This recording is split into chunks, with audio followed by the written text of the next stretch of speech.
Hello good evening friends, ఎలా ఉన్నారు? అందరూ బాగుండాలి, అందులో నేను ఉండాలి. బండి ఎక్కితే యాక్టివ్ వచ్చేసింది. ఫుల్ బోర్ అంతా చేయాలంట. Mudguard complaint, mudguard damage, mudguard change చేయాలి. నీట్గా ఇది ఫినిషింగ్ చేయాలి. ఇవన్నీ గ్లాసెస్ అన్నీ నీట్గా చేయాలన్నాడు.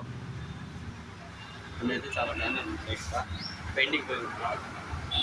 బండి అయితే ఎందుకంటే యాక్టివా ఫుల్ బోర్ చేయాలా. గేర్ కంప్లైంట్ కూడా ఉంది. అన్నీ నీట్గా చేసి ఉన్నాడు. నెంబర్ ప్లేట్ కూడా చేంజ్ చేయాలి. నెంబరే లేదు బ్యాక్ అయితే. సైలెన్సర్ కవర్ వేయాలి. సైలెన్సర్ కవర్ కూడా లేదు. ఈ పక్క పెయింట్ కూడా పోయింది. అన్నీ అడ్జస్ట్ చేయాలి. వీళ్ళైతే ప్యానల్ చేంజ్ చేయాలి. బండి అయితే యాక్టివా 125cc పాత మోడల్, ఫుల్ బోరు కండిషన్గా ఉంది. కండిషన్ చేసి ఇమ్మన్నారు. కండిషన్ లేదు, కండిషన్ చేసి ఇమ్మన్నారు. సారీ, లంగ్ స్లిప్ అయింది.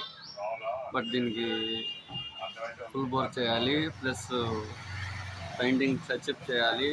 ఇది వైజర్ అయితే కదులుతుంది. వైజర్ మార్చాలి, హెడ్లైట్ వైజర్ మార్చాలి, హెడ్లైట్ యూనిట్ మార్చాలి, బల్బ్ వెలిగేది ఈ రంగు కలర్ది, సీట్ కవర్ చేంజ్ చేయాలి.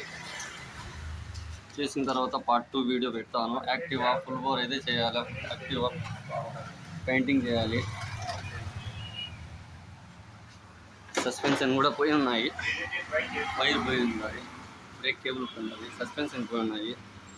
నేనైతే చాలా ఖరాబ్ అయింది. అవుట్లుక్ అయితే బాగుంది. ఈ బండికి మెకానిక్ అయితే ఈ అబ్బాయే. బండి ఇప్పండి అయినా ఫుల్ బోర్ చేయాలి. దీనికి ఆల్రెడీ ఒక బండి అయితే ఎక్కి ఉన్నాను. లెదర్ పెన్స్ మర్చిపోయాను, వీడియో తీయలేకపోయాను. ఈ బండికి కూడా ఫుల్ బోర్ చేయాలి. ఇంజిన్ అయితే ఏం లేదు. ఈ బండికి కూడా ఫుల్ పార్ట్ 2 వీడియో మళ్ళీ చూపిస్తాను మీకు నేను. Hi friends.